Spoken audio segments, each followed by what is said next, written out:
Bonjour à tous, nous abordons aujourd'hui Apocalypse chapitre 2 verset 18, la lettre adressée à l'église de Thyatire.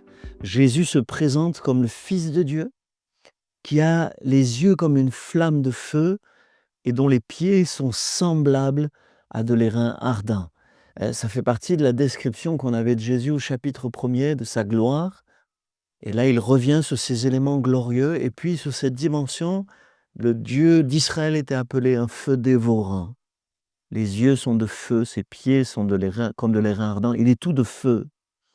Il rappelle que le Seigneur est de feu, est un feu dévorant. Il le rappelle à une église qui vit elle aussi dans une sorte de compromis, elle aussi comme l'église de Pergame.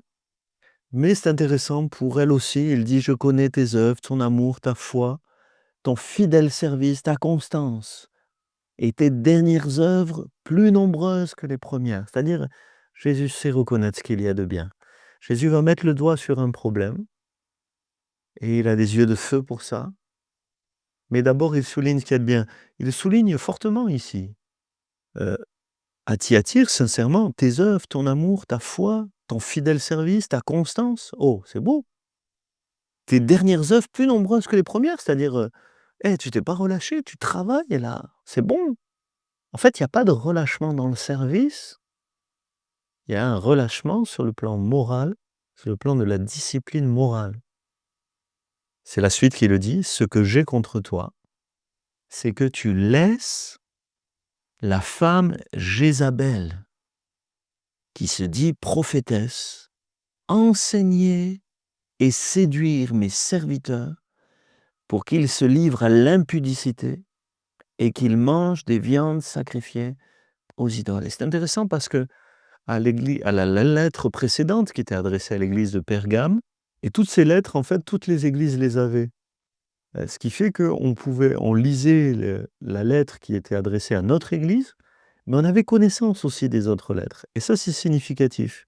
D'ailleurs, à la fin, à chaque fois, les lettres finissent en disant que celui qui a des oreilles entende ce que l'Esprit dit aux églises. Donc, on avait aussi connaissance de ce qu'il disait aux autres églises. Et là, c'est intéressant parce que, donc à Pergame, là où est le trône de Satan, dans l'église, il y avait la doctrine de Balaam et les Nicolaïtes qui justifiaient par des enseignements, des doctrines, un compromis moral, notamment l'impudicité et les viandes sacrifiées aux idoles. Et ici, ça y ressemble, mais ça prend une forme légèrement différente.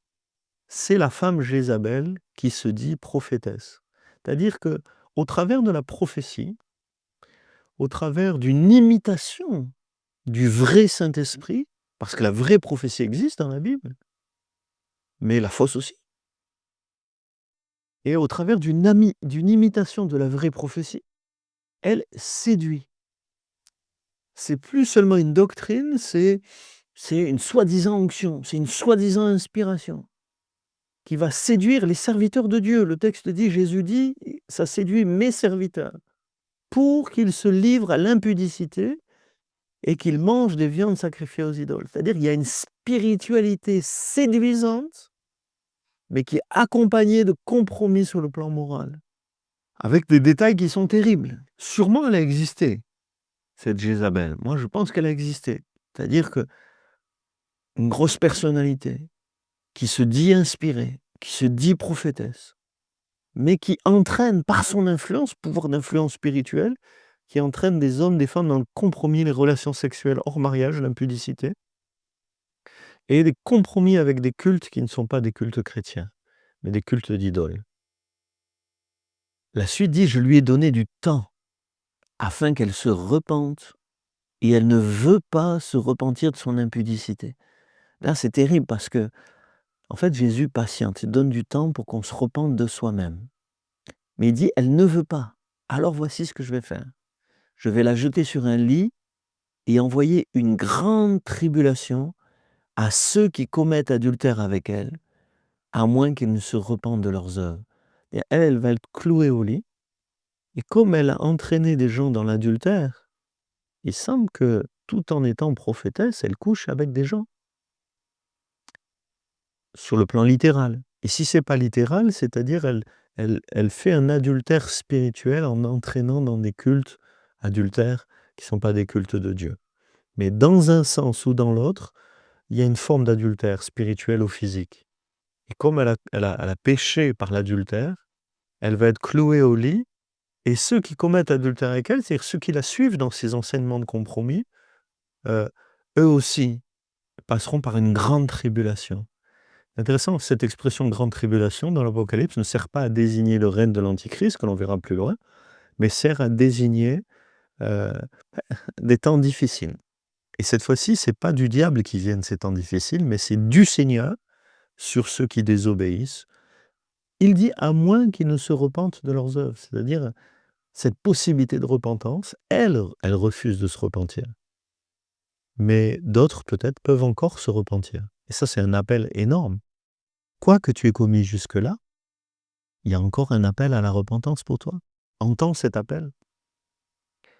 Jésus dit: «Je ferai mourir de mort ses enfants». Alors, est-ce que c'est littéral là aussi? Est-ce qu'elle avait des enfants qui vont mourir? Ou est-ce que c'est ceux qui suivent son enseignement? Mais quand même, l'avertissement est terrible. «Et toutes les églises connaîtront que je suis celui qui sonde les reins et les cœurs, et je rendrai à chacun selon ses œuvres». C'est-à-dire que l'intervention que Jésus va faire dans cette situation de compromis sera un exemple pour toutes les autres églises. Et pour finir, en tout cas, on ne peut pas justifier le péché. La prophétie, la soi-disant inspiration ne peut pas justifier le compromis avec le péché.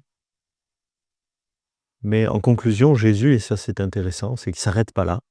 Il dit: «Je vais intervenir moi-même». L'Église n'est pas intervenue pour la faire arrêter, c'est moi qui vais intervenir, dit le Seigneur. J'ai donné du temps, mais maintenant je vais rendre à chacun selon ses œuvres. Je vais leur régler leurs comptes. La conclusion de Jésus est intéressante aussi. À vous, à tous les autres de Thyatire, verset 24 du chapitre 2 d'Apocalypse, qui ne reçoivent pas cette doctrine, qui n'ont pas connu les profondeurs de Satan. Il semble qu'il y avait des expériences spirituelles un peu, des profondeurs, mais il dit c'est les profondeurs de Satan. On fait du mysticisme, on fait de la spiritualité, on appâte les gens qui ont soif de spiritualité, des expériences bizarres. Et on justifie des choses un peu tordues, et même des péchés comme l'impudicité.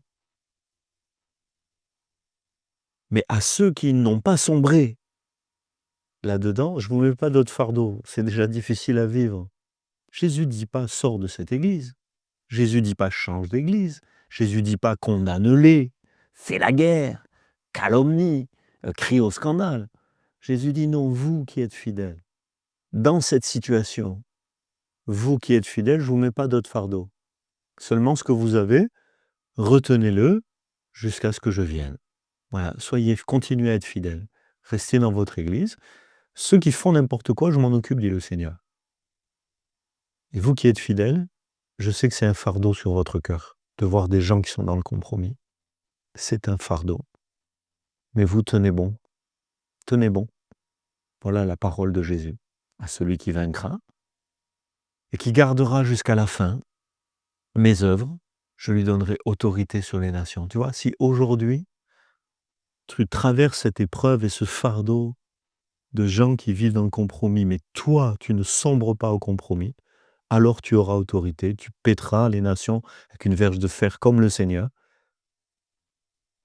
partagera son autorité. Seigneur, merci, parce que tu fais partager ton autorité à ceux qui te sont fidèles, même quand les autres font des compromis. Seigneur, au nom de Jésus, produis la repentance dans ceux qui ont cédé à des séductions et des compromis.